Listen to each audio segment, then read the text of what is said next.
Cricket ಜಗತ್ತಿನ interesting ಸುದ್ದಿಗಳನ್ನು quick ಆಗಿ ಹೇಳ್ತೇನೆ ಐಪಿಎಲ್ ರೌಂಡ್ ಅಪ್ ನಲ್ಲಿ. ನಾನು ಶಾಂತಾ, ನೀವು ಸುದ್ದಿಯಾನದ ಸಬ್ಸ್ಕ್ರೈಬರ್ ಆಗೋದಕ್ಕೆ ಮರಿಬೇಡಿ. Royal challengers Bengaluru back to back ಗೆಲುವಿನ ಜೋಶ್ನಲ್ಲಿದೆ. ಮುಂದಿನ 4 ಪಂದ್ಯಗಳಲ್ಲೂ ಇದೇ ರೀತಿ ಗೆಲುವು ಸಿಕ್ಕರೆ ಪ್ಲೇ ಆಫ್ಗೆ ಇರೋದು ಪಕ್ಕ. ಹೀಗಾಗಿ ಭಾರಿ ರನ್ಗಳಿಂದ ಗೆದ್ದು ರನ್ ರೇಟ್ ಅನ್ನು ಹೆಚ್ಚಿಸಿಕೊಳ್ಳಲು ಆರ್ಸಿಬಿ ಟೀಮ್ ಟ್ರೈ ಮಾಡ್ತಿದೆ. ಪ್ರತಿ ಪಂದ್ಯದಲ್ಲೂ ಆರ್ಸಿಬಿ ಕನಿಷ್ಠ 50 ರಿಂದ 100 ರನ್ಗಳಿಂದ ಗೆಲ್ಲಬೇಕು. ಇಷ್ಟಾದರೆ ಆರ್ಸಿಬಿಗೆ ಪ್ಲೇ ಆಫ್ಗೆ ಹೋಗುವ ಚಾನ್ಸ್ ಇದೆ ಅಂತ ಹೇಳಲಾಗ್ತಾ ಇದೆ. ಆರ್ಸಿಬಿ 10 ಪಂದ್ಯಗಳನ್ನು ಆಡಿದ್ದು ಈವರೆಗೆ 3ರಲ್ಲಿ ಮಾತ್ರ ಗೆಲುವನ್ನು ಸಾಧಿಸಿ 6 ಅಂಕಗಳನ್ನು ಪಡೆದುಕೊಂಡಿದೆ. ತಂಡದ ರನ್ ರೇಟ್ ಇನ್ನೂ ಕೂಡ ಸುಧಾರಿಸಬೇಕಿದೆ.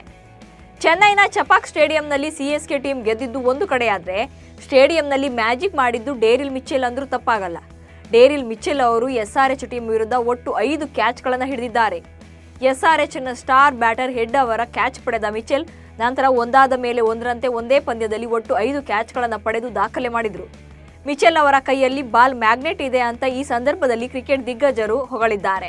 ಪಾಯಿಂಟ್ಸ್ ಟೇಬಲ್ನಲ್ಲಿ ಫಸ್ಟ್ ಪ್ಲೇಸ್ನಲ್ಲಿದೆ ಆರ್ಆರ್ ತಂಡ. ಆದರೆ ಇನ್ನೂ ಕೂಡ ಪ್ಲೇ ಆಫ್ ಪ್ರವೇಶ ಪಕ್ಕಾ ಆಗಿಲ್ಲ. ರಾಜಸ್ಥಾನ ರಾಯಲ್ಸ್ ತಂಡ ಈವರೆಗೆ 9 ಪಂದ್ಯಗಳನ್ನು ಆಡಿದೆ. ಈ ವೇಳೆ ಗುಜರಾತ್ ಟೈಟಾನ್ಸ್ ವಿರುದ್ಧ ಸೋತಿದ್ದು ಬಿಟ್ಟರೆ ಉಳಿದ ಎಲ್ಲ 8 ಪಂದ್ಯಗಳಲ್ಲೂ ರಾಜಸ್ಥಾನ್ ರಾಯಲ್ಸ್ ತಂಡ ಜಯಬೇರಿ ಬಾರಿಸಿದೆ. ಈ 8 ಗೆಲುವುಗಳ ಹೊರತಾಗಿಯೂ ಆರ್ಆರ್ ತಂಡ ಪ್ಲೇ ಆಫ್ಗೆ ಪ್ರವೇಶಿಸಿಲ್ಲ ಎಂಬುದು ವಿಶೇಷ. ಸಂಜು ಸ್ಯಾಮ್ಸನ್ಸ್ ಪಡೆ ಪ್ಲೇ ಆಫ್ ಪ್ರವೇಶವನ್ನು ಖಚಿತಪಡಿಸಿಕೊಳ್ಬೇಕು ಅಂದರೆ 12 ಪಂದ್ಯಗಳನ್ನು ಗೆಲ್ಲಬೇಕಿದೆ. ಐಪಿಎಲ್ನಲ್ಲಿ ಮಹೇಂದ್ರ ಸಿಂಗ್ ಧೋನಿ ಇತಿಹಾಸ ಬರೆದಿದ್ದಾರೆ. ಚೆನ್ನೈನ ಚಪಾಕ್ ಮೈದಾನದಲ್ಲಿ ಎಸ್ಆರ್ಎಚ್ ವಿರುದ್ಧದ ಪಂದ್ಯದಲ್ಲಿ ಸಿಎಸ್ಕೆ ತಂಡ 78 ರನ್ಗಳ ಭರ್ಜರಿ ಜಯ ಸಾಧಿಸಿದೆ. ಈ ಗೆಲುವಿನೊಂದಿಗೆ ಐಪಿಎಲ್ನಲ್ಲಿ 150 ಪಂದ್ಯಗಳಲ್ಲಿ ವಿಜಯದ ಭಾಗವಾದ ಏಕೈಕ ಆಟಗಾರನಾಗಿ ಮಹೇಂದ್ರ ಸಿಂಗ್ ಧೋನಿ ಹೊರಹೊಮ್ಮಿದ್ದಾರೆ. ಅಂದರೆ ಐಪಿಎಲ್ನಲ್ಲಿ ಈವರೆಗೆ 259 ಪಂದ್ಯಗಳನ್ನಾಡಿರುವ ಧೋನಿ 150 ಬಾರಿ ಗೆಲುವು ನೋಡಿದ್ದಾರೆ. ಧೋನಿ ಈ ಬಾರಿ ಐಪಿಎಲ್ನಲ್ಲಿ ಮತ್ತೊಂದು ದಾಖಲೆಯನ್ನು ತನ್ನ ಹೆಸರಿಗೆ ಬರೆದುಕೊಂಡಿದ್ದಾರೆ.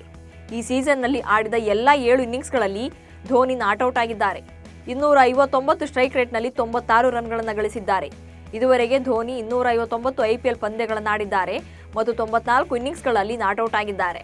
ರಿಷಬ್ ಪಂತ್ ನೇತೃತ್ವದ ಡೆಲ್ಲಿ ಕ್ಯಾಪಿಟಲ್ಸ್ ಭರ್ಜರಿ ಕಂಬ್ಯಾಕ್ ಮಾಡಿದೆ. ಇವತ್ತು ಕೋಲ್ಕತಾ ನೈಟ್ ರೈಡರ್ಸ್ ವಿರುದ್ಧ ಸೆಣಸಾಡಲಿದೆ. ಜೇಕ್ ಪ್ರೆಷರ್ ಸ್ಫೋಟಕ ಆಟ ಡೆಲ್ಲಿಯ ಕಂಬ್ಯಾಕ್ಗೆ ಪ್ರಮುಖ ಕಾರಣ. 2 ಪಂದ್ಯಗಳಲ್ಲಿ ತಲಾ 15 ಎಸೆತಗಳಲ್ಲಿ ಅರ್ಧಶತಕ ಬಾರಿಸಿರುವ 22ರ ಆಸೀಸ್ ಆಟಗಾರ ಭರ್ಜರಿ ಫಾರ್ಮ್ನಲ್ಲಿದ್ದಾರೆ. ಜೊತೆಗೆ ಕ್ಯಾಪ್ಟನ್ ಪಂತ್, ಟ್ರಿಸ್ಟನ್ ಸ್ಟಲ್ಸ್ ಕೂಡ ಸ್ಟ್ರಾಂಗ್ ಆಗಿಯೇ ಬ್ಯಾಟ್ ಬೀಸುತ್ತಿದ್ದಾರೆ. ಇದು ಡಿಸಿ ಟೀಮ್ನ ಪ್ಲಸ್ ಪಾಯಿಂಟ್. ಆದರೆ ಬೌಲಿಂಗ್ ವಿಭಾಗ ಹಿಡಿತ ಕಳೆದುಕೊಂಡಿರುವುದು ತಂಡಕ್ಕೆ ತಲೆನೋವಾಗಿದೆ.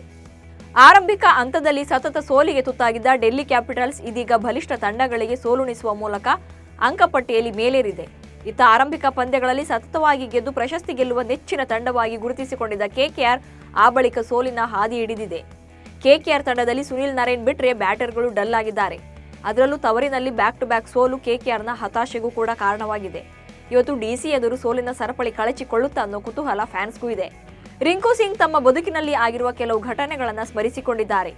ಮೈದಾನದಲ್ಲಿ ಎದುರಾಳಿ ಬೌಲರ್ಸ್ ಯಾರೇ ಇರಲಿ, 6 4 ಬಾರಿಸುವ ರಿಂಕುಗೆ ದೆವ್ವಗಳು ಅಂದರೆ ಭಯವಂತೆ. ದೆವ್ವಗಳ ವಿಚಾರಗಳು ಬಂದಾಗಲೆಲ್ಲ ತುಂಬಾನೇ ಭಯ ಪಟ್ಟುಕೊಳ್ತೇನೆ. ಈಗಲೂ ಒಬ್ಬನೇ ಮಲಗುವಾಗ ಲೈಟ್ ಹಾಕಿಕೊಂಡೇ ಮಲಗ್ತೇನೆ.